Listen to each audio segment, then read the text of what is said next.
In southwestern Nigeria, where red heads meet green canopy, there is a forest that refuses to disappear.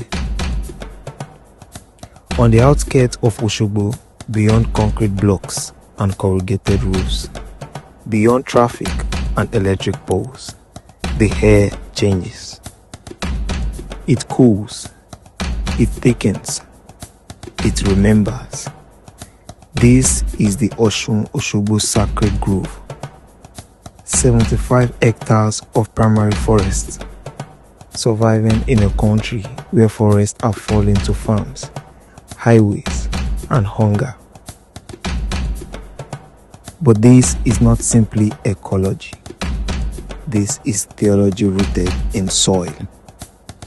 The Yoruba speak of Osun, goddess of fertility, sweetness, diplomacy, and the river that bears her name.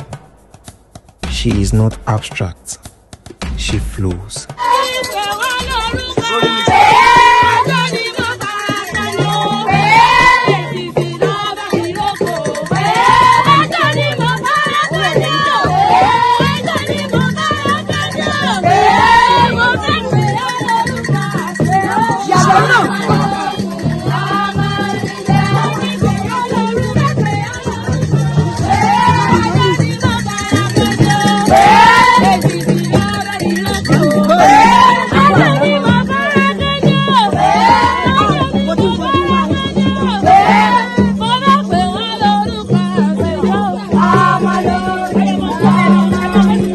She flows. The Osun River does not merely irrigate land, it carries covenants.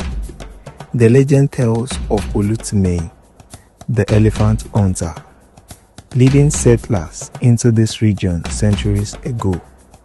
Lost in the density of forest, he encountered the spirit of the river.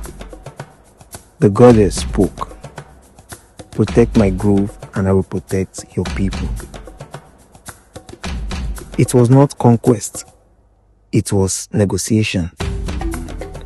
Human settlement in exchange for sacred preservation.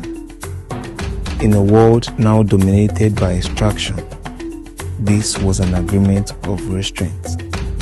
The forest was not to be cut, the rivers was not to be polluted. Shrines would rise, but trees would remain. And so the grove became a city within a city. And every year, during the Osun festival, thousands gather to renew the pact. They carry offerings, to sing praise, to remember the civilization once bowed to nature.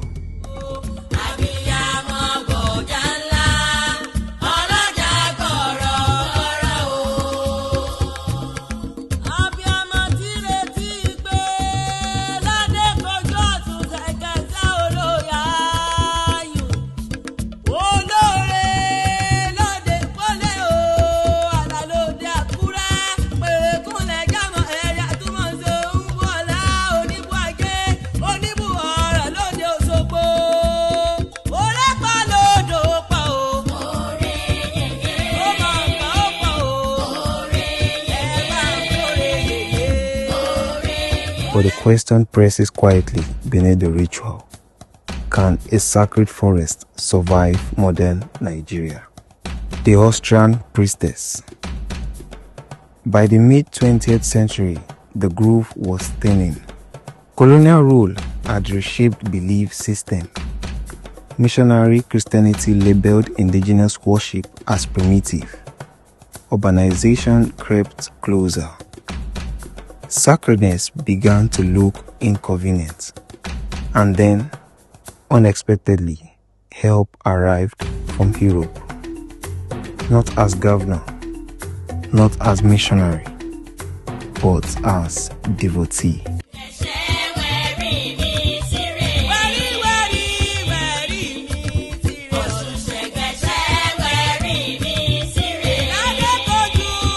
Susan Wenger arrived in Nigeria in the 1950s, an Austrian artist.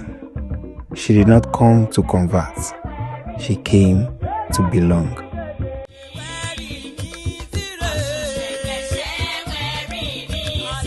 Initiated into Yoruba spirituality, she became Aduni Olorisha, priestess of the Orisha. Where others saw decaying shrines, she saw a cosmology worth defending. She collaborated with local artists. Together, they built monumental sculptures from mud and cement, towering forms of gods and guardians that seemed to grow out of the forest floor. Limbs elongated into branches, faces emerged from earth, serpents coiled around pillars.